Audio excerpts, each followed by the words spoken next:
নমস্কার। আপনারা যারা প্রবীণ রয়েছেন, 60 বছরের ওপরে বয়স রয়েছে, আপনাদের বার্ধক্য ভাতা নিয়ে রয়েছে বিরাট বড় সুখবর, যেখানে আপনাদের ১,৫০০ নয় ২,০০০-এর প্রতিশ্রুতি দিলেও ৩,০০০ টাকা দেওয়া হতে পারে, এমনই বিষয় উঠে আসছে। আপনাদের মধ্যে কারা ৩,০০০ টাকা পাবেন এবং এই নিয়ে রাজ্যে কি বিধানসভায় উঠে আসলো এবং কেনই বা আপনাদের হঠাৎ করে ১,৫০০-এর বদলে ৩,০০০ টাকা দেওয়ার কথা উঠছে, সমস্তটা বিস্তারিত এই ভিডিওতে আলোচনা করব। আপনারা যারা বার্ধক্য ভাতা বা এই মুহূর্তে শারীরিকভাবে অচল বয়স্ক রয়েছেন, যাদের ৬০ বছর হয়ে গেছে, তাদের জন্য অত্যন্ত একটা সুখবর। সম্পূর্ণটা বিস্তারিত জানাবো, যে কারা পাবেন, কত পাবেন, কিভাবে পাবেন, কেনই বলছি, সমস্ত কিছু। কাজেই ভিডিওটি প্রথম থেকে শুরু করে শেষ পর্যন্ত ওয়াচ করুন। ভিডিওটি ভালো লাগলে আপনাদের কাছে ছোট্ট একটা অনুরোধ, ভিডিওটিকে একটি লাইক প্রদান করেন। আমাদের পরিবারের সদস্য না হয়ে থাকলে এই যে সাবস্ক্রাইব বাটন রয়েছে, এই যে সাবস্ক্রাইব বাটন কালো রঙের সাবস্ক্রাইব বাটনে ক্লিক করে পাশের বেল আইকনে ক্লিক করে অল নোটিফিকেশানে ক্লিক করে রাখুন, যাতে সমস্ত ইনফরমেশন সম্পূর্ণ বিনামূল্যে আপনাদের কাছে পৌঁছে দিতে পারি। আর এই ভিডিওটা করতে আমারও ভালো লাগছে, কারণ আমিও মন থেকে চাই আপনাদের বার্ধক্য ভাতা ২,০০০ তো ১,৫০০ তো নয়ই, আর ২,০০০-এর বেশি ৩,০০০ই করা হোক। তো সেই কারণে সাবস্ক্রাইব করে দিন এবং সাবস্ক্রাইব করতেও কোনো রকম টাকা লাগে না। এখন সরাসরি সমস্ত ইনফরমেশান জেনে নিই। কি যে ২২শে জুন রাজ্যে বাজেট পেশ হয়েছে। এই বার্ধক্য ভাতা নিয়ে আপডেট কি, যে ১,০০০ টাকা আগে ছিল, আগের সরকার বার্ধক্য ভাতার দরুন ১,০০০ টাকা করে বৃদ্ধা বা বৃদ্ধিদের দিত, যা এবং এক্ষেত্রে সেটাকে বৃদ্ধি করে ৫০০ টাকা বাড়িয়ে দেওয়া হয়েছিল। ৫০০ টাকা বাড়িয়ে ২২ তারিখে, মানে এ মাসেই ২২ তারিখে বর্তমানে যে অ্যামাউন্ট সেটা এসে ১,০০০ থেকে ১,৫০০ টাকা হয়েছে। অফিসিয়ালি, যেখানে আগে যারা ১,০০০ টাকা পেত তারা ১,৫০০ টাকা পাবে এবং আগামী মাস থেকেই কিন্তু এটা কার্যকর হবে এবং আগামী মাস থেকেই আপনারা কিন্তু ১,৫০০ টাকা করে পাবেন। কিন্তু অনেকেই এটা মানছে না, কারণ একটা বিষয় আছে, যখন প্রতিশ্রুতি দেওয়া হয়েছিল সেই কতটা প্রতিশ্রুতি পূরণ হলো। আগের সরকার যখন এই রাজ্যে সরকারের জায়গায় ছিল না, বিরোধী পক্ষ ছিল, তারা বলেছিল আমরা সরকারে আসলে ১,০০০-এর পরিবর্তে ২,০০০ টাকা প্রবীণ নাগরিকদের বার্ধক্য ভাতার দরুন সরকারি অনুদান দেব, যাতে তারা সাবলীলভাবে তাদের সমস্ত কর্ম এবং ওষুধপত্র যা যা লাগে সেগুলো মিটিয়ে নিতে পারে। মানে মোট কথা, বার্ধক্য ভাতা যেটা ১,০০০ ছিল সেটা প্রতিশ্রুতি দেওয়া হয়েছিল যে ২,০০০ টাকা করে দেওয়া হবে, অর্থাৎ ভাতাকে দ্বিগুণ করে দেওয়া হবে। যেমন লক্ষ্মীর ভাণ্ডার ১,৫০০ ছিল, ১,৫০০ থেকে হয়েছে ৩,০০০ এই মুহূর্তে। একই রকমভাবে তোমার যুবসাথী ১,৫০০ ছিল, এখান থেকে ৩,০০০ হয়েছে দ্বিগুণ। একই রকমভাবে বার্ধক্য ভাতা ১,০০০ ছিল, সেই ১,০০০টা ২,০০০ হওয়ার কথা ছিল, কিন্তু সরকার কি করলো, বাজেট পেশের সময় বলল না, ১,০০০টা ২,০০০ হবে না, ১,৫০০ দেওয়া হবে। মানে পুরো প্রতিশ্রুতিটা কোথাও না কোথাও পূরণ হচ্ছে না, সকলেই বলছেন, আগের ভিডিওতেও অনেকে বলেছেন। নতুন এই মুহূর্তে দাবি উঠছে ৩,০০০ টাকার, এবং এটা যে সে ব্যক্তি দাবি করছে না, কে দাবি করছে তাহলে বুঝতে পারবেন এর জোর আছে। বর্তমান বাজার অনুযায়ী এই দাবি তোলা হচ্ছে, কারণ পরিস্থিতি, যারা, আমার কথা হচ্ছে যারা অন্নপূর্ণা ভাণ্ডার পাচ্ছে তাদের ৩,০০০, আর তাদের প্রত্যেকেই হয়তো বৃদ্ধ নয়, ৬০ বছরের নিচে, কিন্তু যারা বৃদ্ধ তাদের খরচটা অনেক অংশে বেশি।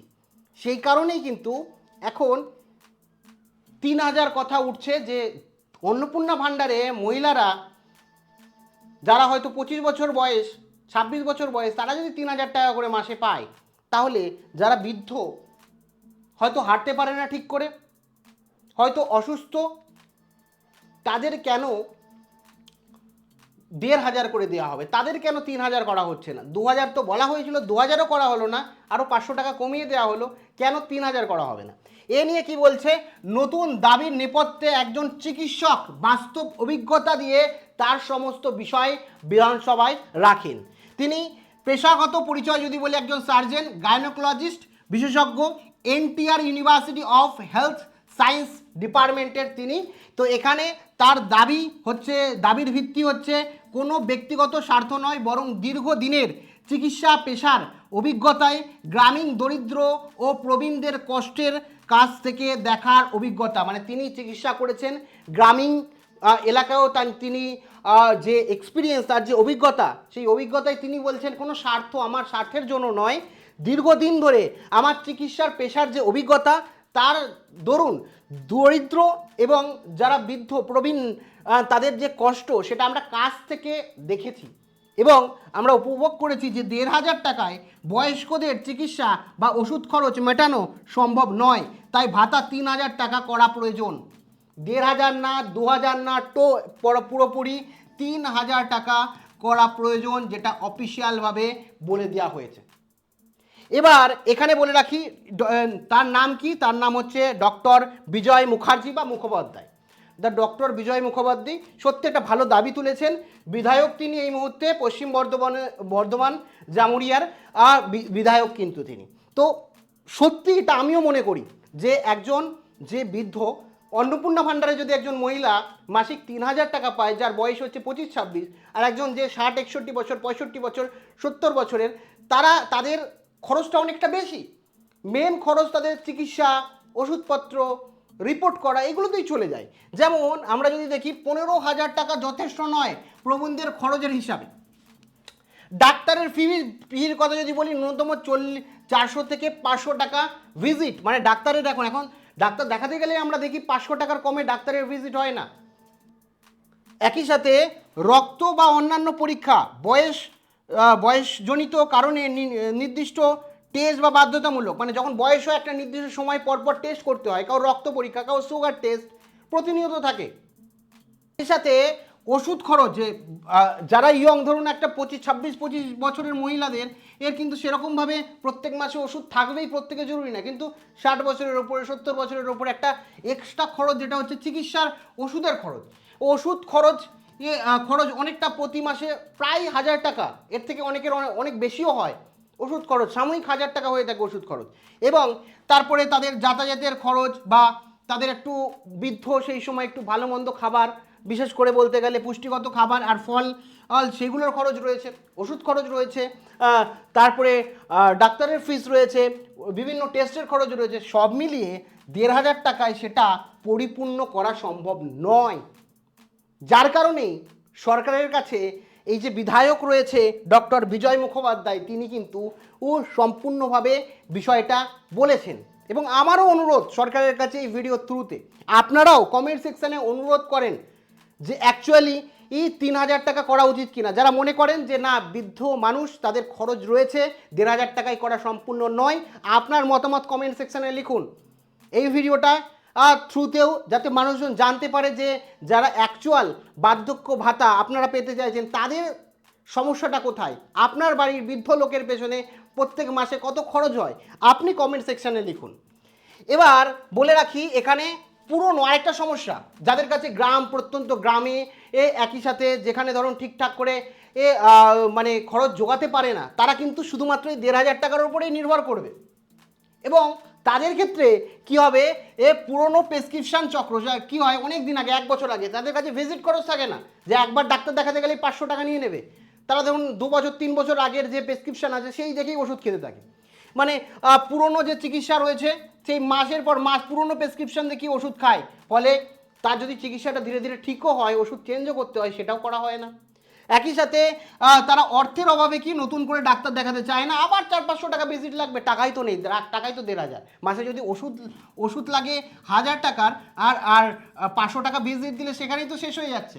তারপরে তার পুরো মাসের খরচ রয়েছে, হয়তো কোনো টেস্ট করতে হবে, সেই কারণে কি করে তারা ডাক্তার দেখায় না, টেস্ট করে না, এবং সেটা আরও বেশি তাদের শারীরিকভাবে তারা ক্ষতিগ্রস্ত হয়, আরও বেশি রোগাক্রান্ত হয়। সেই কথা কিন্তু মাথায় রেখে আমার মনে হয় প্রত্যেকটা বৃদ্ধ প্রবীণ আমাদের নাগরিকদের বার্ধক্য ভাতার ধরুন এই টাকাটা বাড়ানো উচিত।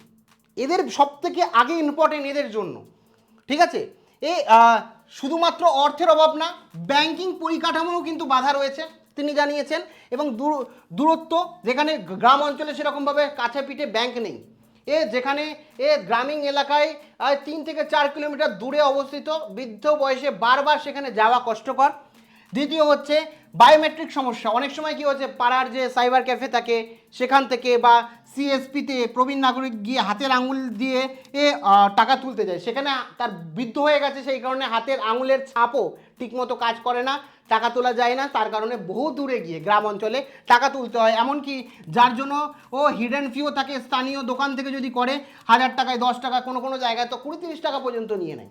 তো এখানেও একটা তার সমস্যা হয়, সেই কারণে তাদের সব দিকে মাথায় রেখে পরিকাঠামোটাও দেখতে হবে, একই সাথে সরকারকে দেখতে হবে যে 3000 টাকা করা যায় কিনা। এটা অনুরোধ জাস্ট। সরকার তো অবশ্যই আমি বলবো যে সমাজ দরদি হয়েই কাজ করছে, কারণ যেখানে 1000-এর পরিবর্তে 500 টাকা বাড়িয়েছে, সেটাও কিন্তু অনেকটাই বৃদ্ধি। তার সত্ত্বেও এদিকে যদি দেখি অন্নপূর্ণা ভাণ্ডার 3000, আমরা যদি দেখি অন্নপূর্ণা ভাণ্ডার যেটা এখানে 25 থেকে 60 বছরই, যাদের শারীরিক মোটামুটি প্রত্যেকের ক্ষেত্রে বলবো না, বেশিরভাগ ক্ষেত্রেই সুস্থ স্বাভাবিক থাকে, নিজেরা আয় করে ইনকাম করতে পারে, সরকারি সাহায্য সেখানে 30,000 টাকা দেওয়া হচ্ছে।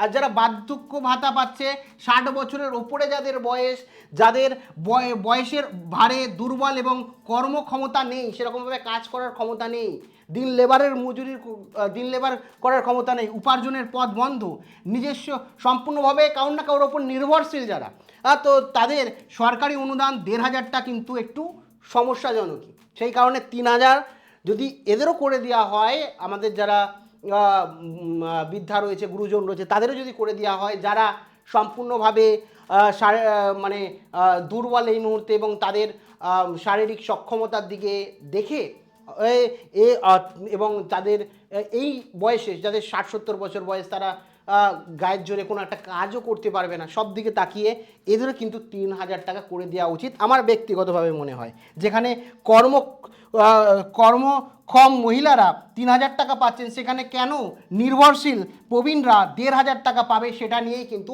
দাবি উঠছে। তো আমারও ব্যক্তিগতভাবে এটাই মতামত যে 3000 টাকা তারা পেলে তারা স্বাভাবিকভাবে মর্যাদাপূর্ণভাবে জীবন কাটাতে পারবে, তাদের ওষুধ খরচাও হবে এবং হাত খরচাও কিছু থাকবে, এবং পরিবারের ওপর সেরকমভাবে নির্ভরশীলতা হবে না, অনেক পরিবার থেকে দেয় না। একই সাথে শেষ বয়সে আত্মসম্মানের সাথে তারা বেঁচে থাকতে পারবে। 1500 টাকা আংশিকভাবে ঠিক আছে, কিন্তু 3000 হলে সব থেকে ভালো। যেমন সন্তানের ওপর বা পরিবারের ওপর নির্ভরশীল হতে হবে, টাকার অভাবে চিকিৎসাকে স্যাক্রিফাইস করতে হবে, খাবার জন্য অন্যের কাছে হাত পাততে হবে, এই সমস্ত ব্যাপার কিন্তু থাকবে।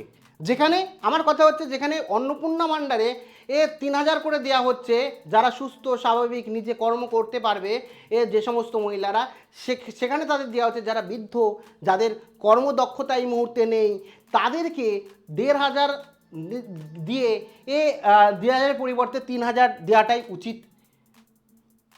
এবং শেষ বয়সে যারা, তারা নিজেরা সমস্তটা করতে পারে। অনেক ক্ষেত্রে এটাও দেখা গেছে, বাড়িতে 2জন বৃদ্ধি রয়েছে, আর কেউ নেই দেখার মতো, হয়তো তার ছেলে একসাথে থাকেও না, চলে গেছে, তো তাদের এই 3000টা জীবনে কত বেশি মূল্যবান হতে পারে, সেটা তারাই বলতে পারবে, এবং আমরা হয়তো অনেকেই এই কথাগুলো শুনে অনুভব করতে পারছি।